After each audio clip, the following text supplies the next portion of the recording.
come in at like 4, but I will wake up at 3 just like naturally, because if they don't come in, then I need to be here, you know? Yeah, it's wild. You go from like, it was just cake, and then now it's so many things.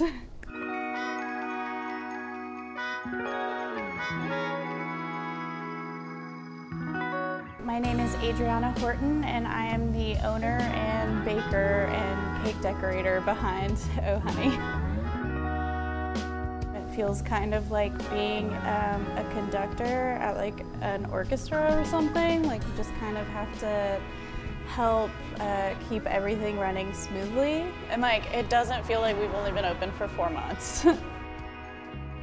So I started baking back in like 2009, and in 2020 I found out that this building was becoming available, and I tried to figure out how it was going to work, and I just couldn't. And then I got approached by a hospitality group. They were willing to get on board with me and offered to help me make it happen. So here we are.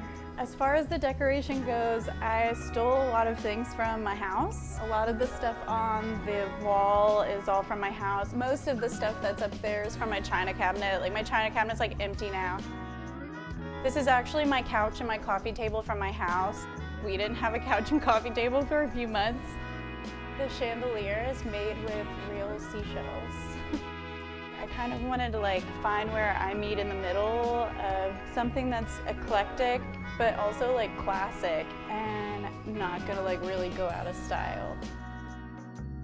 Our coffee, we source our coffee from Little Light in Warner Robins. We've had a lot of fun just going through and making sure that what we're providing is a higher quality and a better price, and just all around something different than what all of the other coffee shops here are offering. Do you want any kind of flavor in this? I fixed myself some cold brew. I really like our cold brew. Is someone missing a pimento cheese sandwich? My favorite baked good here is probably the brown butter pistachio buns.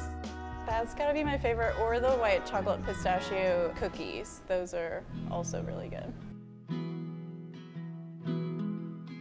It's really difficult to feel like you can commit to taking on that type of risk, because you feel like, am I giving up too much for my creativity? Like, how far is my creativity gonna get me versus if I pick something that would be really easy and stable, like long term, you know?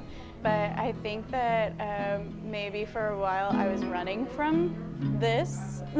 I feel like my passion for it is somewhere between the gratification of making things for people and seeing that it makes them happy and seeing that they love it and they want to come back and have more, or it's getting to work with my family, getting to work with people who had helped me in the past and support them, and just see the way that the community has responded to us, because it's been so sweet and so positive and welcoming, really.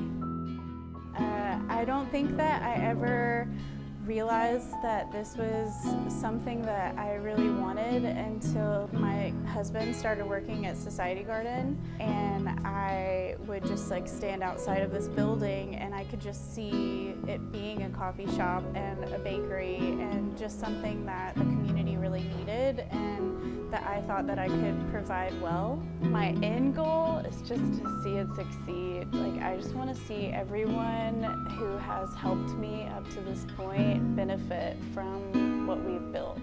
There's so many exciting things that we have in store, and we just want everyone to come and enjoy them. Yeah.